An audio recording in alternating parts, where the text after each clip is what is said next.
আজ আমি নিরামিষ মটর পনির করব। তো এখানে দেখো কড়াই বসিয়ে দিয়েছি।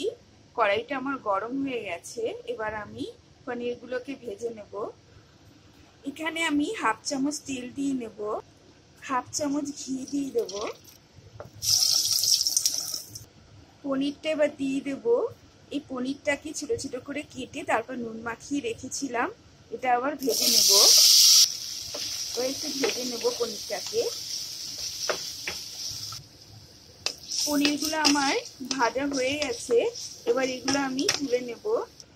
দেখো পনিরটা আমার ভাজা হয়ে গেছে, অল্প তেল আর ঘি দিয়ে পনিরটাকে ভেজে নিয়েছি।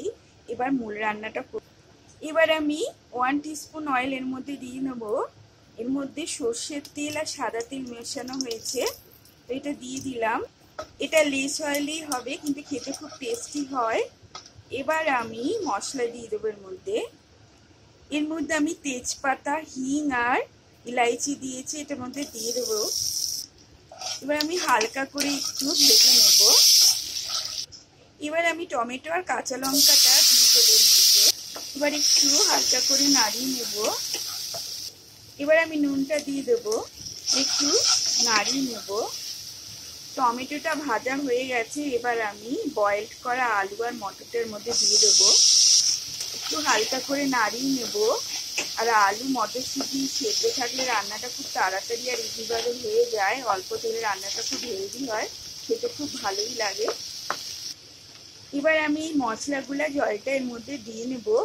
এর মধ্যে বেশি কিছু মশলা আছে, আদা বাটা, জিরে পাউডার, হলদি পাউডার, কাশ্মীরি মির্চ আর ব্ল্যাক পেপার দিয়েছি এর মধ্যে, আর একটু গুড় দিয়েছি। কারোর যদি অসুবিধে থাকে তাহলে আপনারা এটা গুড়টাকে স্কিপ করতে পারেন। তো এর মধ্যে আমি দিয়ে দিলাম।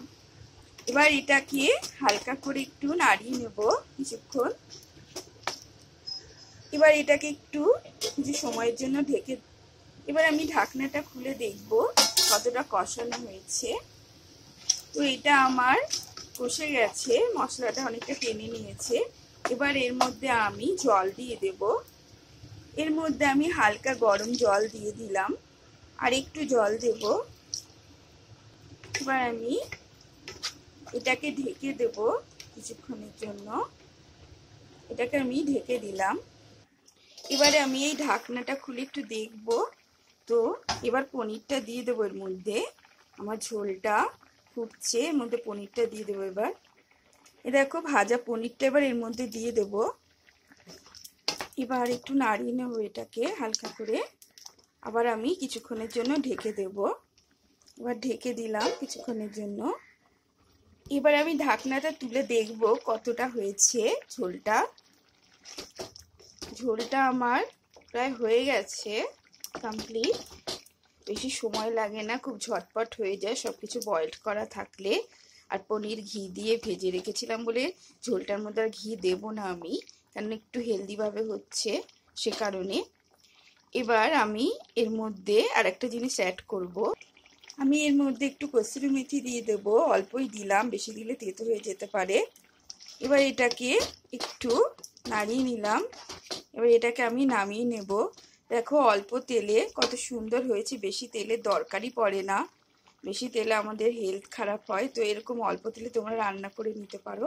তো এবার আমি এটা নামিয়ে নিয়ে তোমাদের দেখাচ্ছি কেমন হয়েছে। দেখো আমি নামিয়ে নিয়েছি ঝোলটাকে। অল্প তেল আর মশলা দিয়ে এইভাবে করলে খুবই ভালো, শরীরের জন্যও ভালো। তো কেমন লাগলো বলো। ওকে, দেখার জন্য থ্যাংক ইউ।